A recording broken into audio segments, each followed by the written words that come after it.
This is John Paul Wright. I'm coming to you from Tokyo, Japan, and today I want to talk about this article here from Exposing Amber Heard called Amber Heard Slow Dances with Mystery Man in New York Bar After Selecting Music on a Jukebox Together. Now, I also want to say this. This is by the Daily Mail, and I've been reading them quite a bit lately, and they've got a lot of very negative articles about Amber Heard, so I can't quite say that they are for her and against Johnny. I think what they do is kind of finger in the wind politics where whatever's going on, they cover. If Johnny looks bad because of something, the media said, they might follow that. If Amber looks bad, they might follow that. They just want views and clicks and readers, and I think they have just no allegiance to anyone. So, all right. Also, we don't actually have proof that Amber did anything with this man except dance with him. However, he is a married man, so there's always that. And Amber Heard, at this point, knew she was famous. She knew this would probably get around, so there's always a little risk in that for this person. And the guy actually did end up getting a divorce. Well, because of this actual incident, can't quite say. However, it could be. Let's see what some people are saying. First off, the poster says, throwback to when Amber shamelessly went on a date with a married man twice, publicly, and his then wife filed for divorce just a few months later. So much for being a feminist. Johnny was right when he called her an overused flappy fish market. I didn't know he said overused, but all right, let's add that to the mix.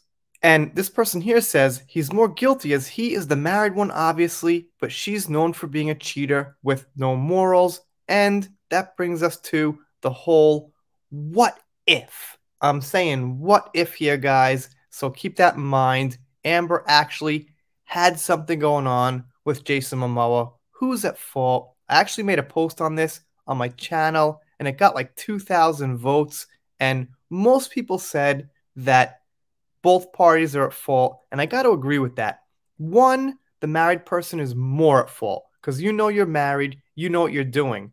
But two, the person who decides to go to sleep with that married person also knows what they're doing morally. So there's definitely faults on both ends. Intentions also play a role. If the person who isn't married intends on maybe getting married one day and being really serious with that person, well, maybe they're less at fault. That's what people do. They think about themselves and their own relationships. However, it's not quite the right thing to do morally. Surprise, surprise, someone just happened to be there to catch the affair in real time via photos.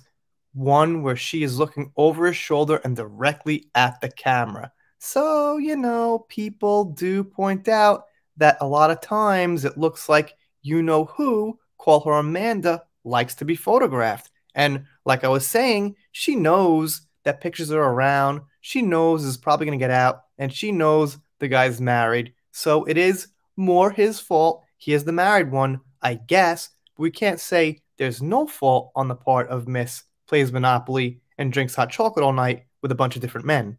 And Exposing Amber Heard says she's that type of person who thinks any publicity is good, which is a good point too. And the next person down says, wow, with 3 vomit emojis.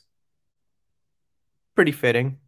I may have had a crush on a married man, but I would never ever let them cheat on their wife. Never. I have a moral code, and touching a married man is not what you do. And that's a popular opinion, and I could definitely agree with that. And the next person says, dude, how has no one brought this up before now? She literally has a history of breaking up marriages. I don't slut shame except for effing home wreckers. She's just as guilty as he is, but she is. This is gross and unacceptable behavior. Good find. Thanks for sharing. And great point. And that's why you see me making this video now, is because I've never seen this. I'm digging through things before the case about Amber's past to brush up about all different people and things like that. And this popped up, and I gotta say, I don't think a lot of people knew about this. This is my first time seeing it, so here we are. Okay, next person says, she cares about nobody but herself, she ruins a relationship, and she's like, oh well, at least I had fun. Yeah, that too. And Luke Marsh says, shout out to Luke, by the way, because I think he's subscribed here to this channel. If it's the same Luke on Instagram and on YouTube, that was just another day for her. She has no remorse for destroying families, although that idiot is equally as guilty as she is. Yep, he is. Obviously, he didn't care about what he had in order to control himself, and she ain't worth losing something so special. Once a flappy fish market, always a flappy fish market.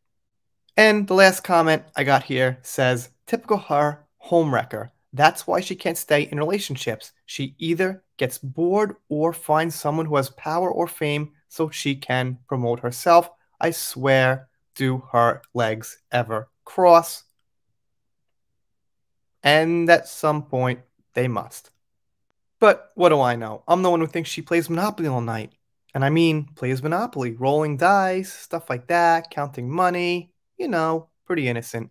You guys, of course, let me know what you think down below. Doing shout outs, special thanks, things like that. Depth first heard, pop culture. If you're not subscribed here, consider it. Subscribe button's right down there. It's free, it's pressable. That didn't come out right. We're done here. See you next time.